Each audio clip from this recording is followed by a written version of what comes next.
In 1966, three Houston visionaries wanted to bring world-class art to Houston. Edna Saunders, Jesse H. Jones, and John Jones established the Society for the Performing Arts. They helped to establish Houston as a hub for world-class theater, ballet, opera, symphony, and noted guest speakers. There's been a name change, but the mission remains the same. President and CEO of Performing Arts Houston, Meg Booth, joins us with a preview of the Diamond Anniversary season. You have me at Diamond. Right? Good morning. Yes. Yeah, that's a long 60 time. years. All right, before the break, I had said you can't eat it, sleep it, drink it, but we need it. And in that sense, really, the arts is like medicine to our soul. It is, which I'm thrilled to be here on Medical Monday because the arts just make life better. Yeah. Okay, why the name change? Well, Society for the Performing Arts was our name for many, many years. And things change. The name Society was a barrier for many. And we also used to get people calling us. It was high society that the arts were for, right? And really the arts are for everyone. Yeah. Everyone should feel like Jones Hall and the Wortham are as comfortable as their living room. Yeah. Maybe not quite as comfortable, you know. There are things you do. Don't wear the flip-flops and cutoffs, but yeah.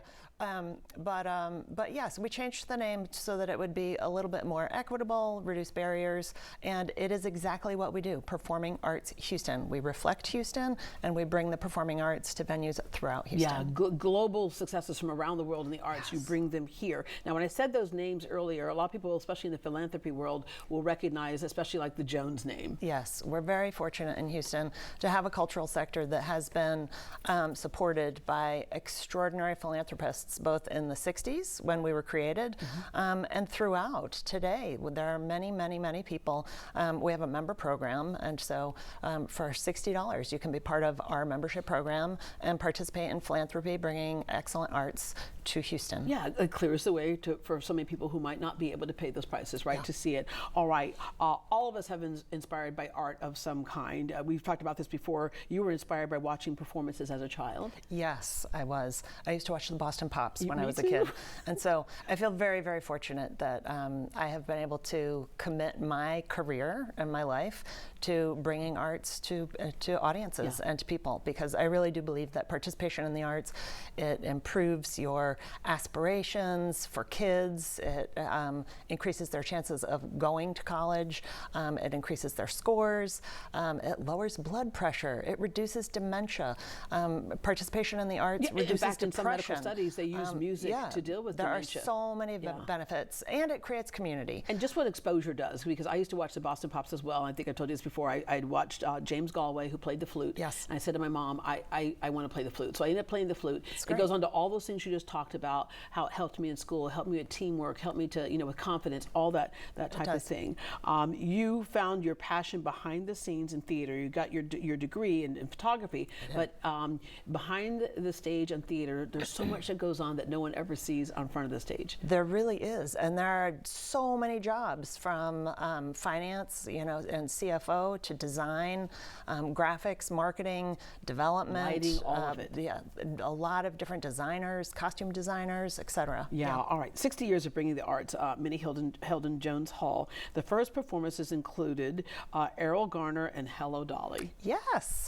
Yes, we've had a fabulous, in 1966, fabulous season. We also brought the Joffrey Ballet very early, which is another reason that we are bringing the Joffrey back in our 60th anniversary season to celebrate a Scandinavian fever dream of Midsummer Night's Dream. Just saying, Scandinavian fever dream. Don't you want to see it? I have to see that fantastic. Right there. Since then, 2.7 million, over 2.7 million audience members. All right, on stage for this Diamond season, all kinds of special performances. Morgan Freeman Symphonic Blues Experience. Yeah, so Morgan Freeman was born in the Mississippi Delta, and he is passionate about communicating the history and of blues, which was also born in the Mississippi Delta. So he's created an evening with live orchestra that chronicles the history and narrative of the blues and pairs that with cinematic video, and he narrates the whole thing. And if you have not seen an event like this before, it is so moving. It's really wonderful. It's really cool. Yeah, you mentioned the Joffrey Ballet, but then also David Sedaris. Yes, he is the most prolific writer I think I know. Every year he sells out. He's a Houston favorite. We bring him every time he writes a new book, and the audience always leaves in stitches. And he always, a little secret, he always stays after. So if you bring your books, he will autograph them after the performance. Okay, that's good to know. Okay, Black Panther live in concert, the Marvel film with a live orchestra. With a live orchestra. It creates an event. So come and celebrate Wakanda with your friends. There's a lot of cosplay that goes in when we do these movies with live orchestra. It's a lot of fun. The other thing you do is you invest in Houston artists. We do.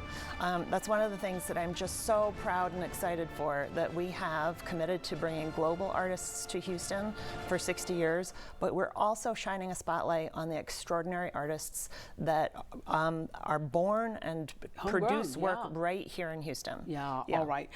Every 10th seat, tell us what that does. Every 10th seat is an access program, and so when we look at the course of our season, 1 in every 10 seats we make sure is available to the arts deserts, to the groups that might not otherwise feel comfortable coming downtown, and we create relationships with organizations and bring them in as groups so that they can celebrate the arts together. And I remember my son somehow through one of his schools or daycares or something ended up at a performance, and it's all he could talk about. That's great. And for creates you, memories. Yeah, absolutely. I'm still surprised at how many people have not been, who think that it's just not, that place is not for us, it's for other people. No, it's for you too. It absolutely is. And I would encourage our website, performingartshouston.org.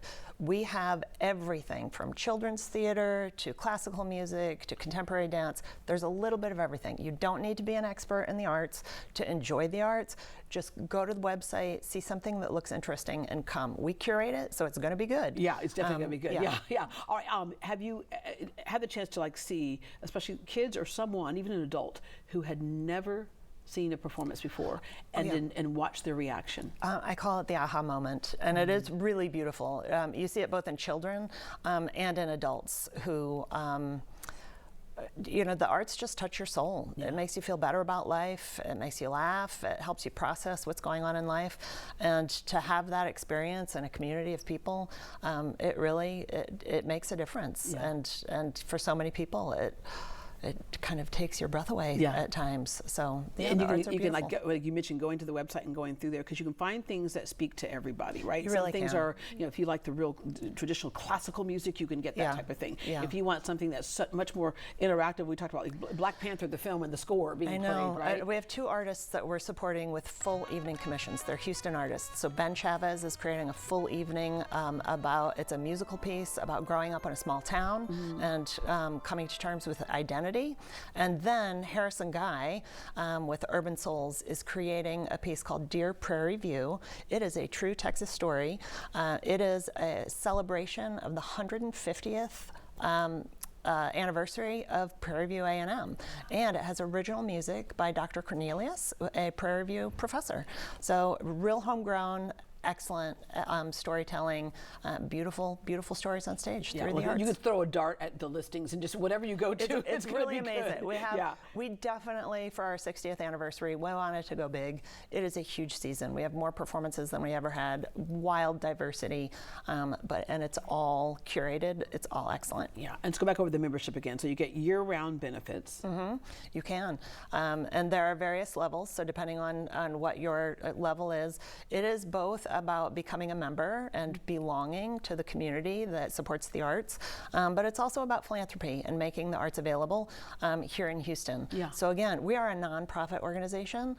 We lose money on most of the shows and most of the artists that come to Houston, but we are absolutely committed. It's our mission to make this art available to Houstonians. And when you get your membership, some of those shows we talked about that are sold out very quickly, you do get priority access to tickets when you give that way to help support the cause, right? Special events, behind the scenes experiences, you can also get as well. Memberships start as low as $25. As for low some as of those? 25. Yeah. Wow. Yeah. Okay. We can support in a number of ways. Attend a performance, become a member, donate, share the arts with family and friends. Thank you so much. Thank you, Deborah. All right. I think you should get yourself a diamond for the Diamond Anniversary. I like that idea. For the full lineup of the Diamond Anniversary season, including tickets, performance dates, and special events, visit performingartshouston.org, performingartshouston.org. You can also stay up to date by following Performing Arts Houston on social media.